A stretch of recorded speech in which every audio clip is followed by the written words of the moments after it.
আমাদের মিকি বাবু খাবার খাচ্ছে, মাংসের কিমা খাচ্ছে। মিকি বাবুর ক্ষুধা লাগছে, মিকি বাবুকে আজকে আমরা গোসল করিয়ে দিয়েছি। সারামণি পাশে বসে মিকি বাবুকে খাওয়াচ্ছে। এই যে আমার ছোট বসে বসে দেখতেছে। এই যে সারামণি কি করতেছে, মিকি খাইতেছে সেটা কাছে বসে দেখতেছে।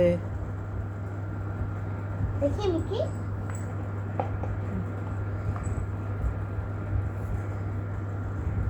আমার ছোট দাঁড়ায় দাঁড়িয়ে দেখতেছে। এই যে দেখুন, তুমি ধরতেছো কেন? সারা ওকে, সারো। ওই দেখো মিকি খাচ্ছে। ওই মিকি, তুমি খাবার খাচ্ছ?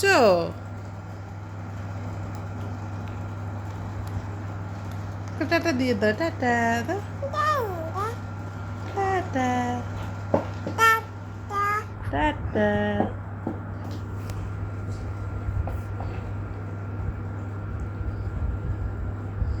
মিকি কিন্তু মাংসের কিমাটা সে পছন্দ করে না সারা। হ্যাঁ ও ক্যাট ফুডের থেকে ওইটা বেশি পছন্দ করে। হ্যাঁ, নাও খাও। মিকি খাচ্ছ না কেন? খাও খাও। ভরেই আছে। মিকি শেষ করো, খাবার শেষ করো। এটা শেষ করো, বাবা, তুমি আমাকে কামড় দিতেছো কেন? এটা শেষ করো তারপর দেখেন ছোট কি করতেছে, দেখেন। কাট থেকে মরে গিয়ে